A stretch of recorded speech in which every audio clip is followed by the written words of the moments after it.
place I wanna come back to it. A bedroom fight, me now go lose that. Baby girl, come take off your frock, make me beat up the beat and stop. Alright.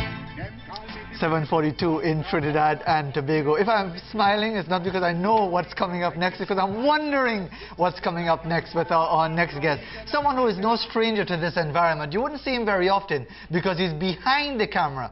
Devon Parker goes by the entertainment name Stunna, and has he been stunning enough people over the last decade in which he's been the entertainment business? Well, the WhatsApp rhythm is the latest contribution to the local music arena from Bing Bang Studios, which is based in El Dorado. Shane Lawless Howell produced the instrumental, and he's teamed up with artists from Trinidad and Tobago and Jamaica. Stunna says he's brought one for the ladies with My Girl. Sounds pretty tame, My Girl, but if you listen to it, it's something a little... I don't know. He joins us now to talk about his new offering, Stunna. Morning, good to meet you. I wouldn't meet someone like you work in the night, I work in the morning. Yes, that's correct. That is absolutely correct. But tell us about this new track that you have. What's it all about? All right. Well, basically, this song is all about dancehall contribution, local. It's all about the ladies, you know. Everything is about the ladies, I suppose. Yes, more or less, you know.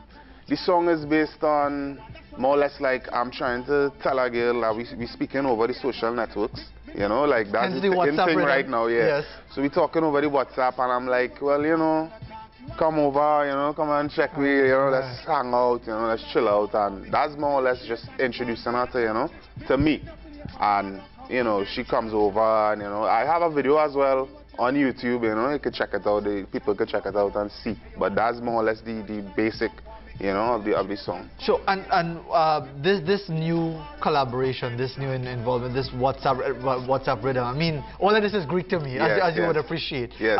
What makes this different? Is this anything different from anything else that is being offered? Yes, it is different because over the past couple of years, Trinidad producers have tried to bring dancehall, because, you know, it's a Jamaican thing, but they have tried to bring dancehall rhythms to feature like local artists that sing dancehall, you know. And the difference is that Lawless, that's the producer, he teamed up with artists like Sizzla Kalonji. Sizzla has a song on the same WhatsApp rhythm. So it's like a fusion between the two countries that we're trying to merge in, and you know, we have some other projects that we're doing, that we have other artists as well. Is it a fusion, or is it a further Jamaicanization of the local artists? Well, we as Trinidad, I think that we are very versatile. We have different styles and patterns we could emulate and show off, and I think that I wouldn't entirely call it Jamaica. I mean, it's from Jamaica, but we have our own style to it. So, you know, we have our own Trini style, some Trini slangs. But tell me, I mean, I'm always fascinated by this. What is it about Jamaican dancehall or Jamaican dub or everything, Jamaican entertainment, that is so enormously popular that it has taken over the world? Well, people don't even understand what it's saying. Yes, and most it's of the time. What is it about it? Well, I think to me, I've been influenced, like, you know, I love soca, but I love my dancehall as well, from small, listening to like artists like Shabba Ranks and all these guys who had like Grammy awards, and you know, I think that it's all about the style that they emulate, they portray, and the beats, the instrumentals has like a catchy feel, you know, and I think that is what attracts, you know, people, and I think mostly ladies to that aspect, and I think that's why. And hence men, yes, entertainers. Yes, hence why that, you know, they would be like, you know, so attached to it. And you've been involved in the entertainment business for almost 10 years now. How challenging has it been? Of course, you have your other profession, and I would assume that being a cameraman, you would ensure that all the camera work for the video would be up to scratch, up to mark. Yeah, up to par. So that is necessary. But how are you satisfied with your progress so far?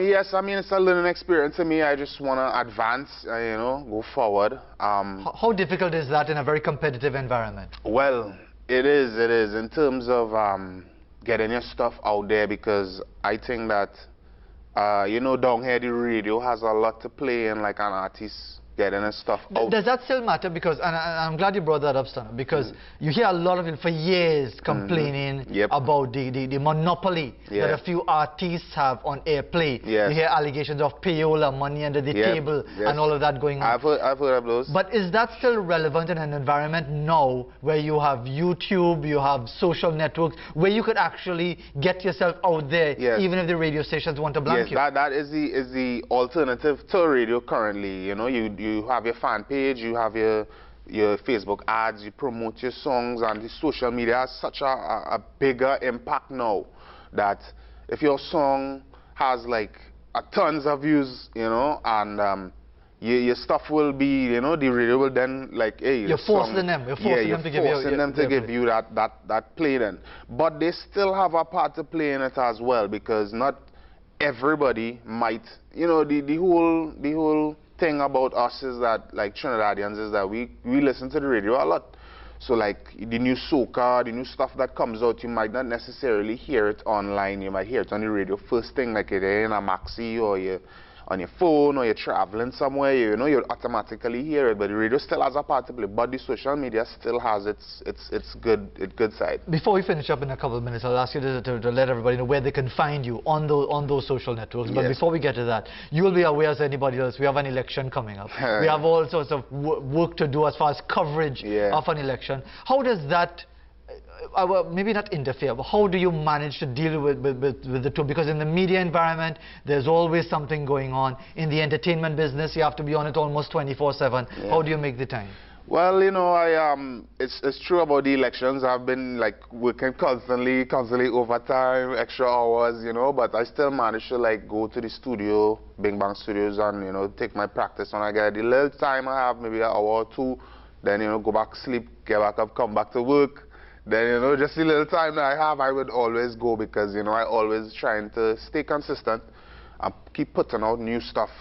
And, you know, I have some remixes to like some songs as well I do as well. Like there's a new song called Classic Man. I have a remix of that coming out soon, very soon. So I just trying to stay in the loop, but at the same time I'm a workaholic, so it's nothing to me to like come out, do my stuff on the camera, and then get back into the next the other side of it. Yeah, just flip. Where can people find you? All right, you can find me on Twitter at Stunna Meddlers. That's STUNNA Meddlers, MEDDLERS. On Instagram at the same Stunna Meddlers. Facebook Stunna Meddlers again. Yeah, that's basically it. And as we're talking, Devon, on the whole question of you know, being a cameraman, we just had that very tragic situation yesterday in the United States. Have you ever faced a situation, maybe not to that extent, but you're a cameraman, you're there, you're focusing on whoever is the news person, and there's some commotion going on in the background, or it's an intimidating environment. Have you ever faced anything like that? Yeah, I have experienced that. You know, we went to certain areas in Trinidad, and there was a little, you know, tension. People didn't want us shooting and stuff, but, you know, we tried to, you know, talk and, you know, not to cause any more, you know, so we would just do you know, you're very vulnerable, because your back is to the thing. Somebody could just with a bottle or just out of maliciousness do something. And given what happened yesterday, it's a very different situation. But did that cause you to stop and consider your own position at all? I did think about it when I saw the video. We was in the newsroom and it was like, wow, imagine if that happens here, you know, like that's crazy. That I think that it made me be more alert now of my surroundings. So like, you know, if I position myself, I'd be like alert, especially in certain places that, you know, we go and we cover certain things. So I would be more, it just made me more alert. But I still love the job. It's like, this is like a dream job for me. How long have you been doing this job? Well, I've been here since last year, 2014, January. But I have been doing other stuff. I do a lot of production, like video and photography. I have my own company called Meddlers Empire, that we do graphic designs, we do video shoots, music videos, photography stuff. So it's just like, you know, I just love the whole thrill of the Devon, you know you're going to pay for all this free advertising eventually, but anyway, good to talk to you. Good to meet you at last. Someone who's all part of the TV6 crew, who works in the evening, and he's come out here in the morning to talk about his latest track, My Girl, talking about all this what's up in business and so on. And you know where to find him on all the social networks. We pause for the news, and I'll be back to wrap up the program.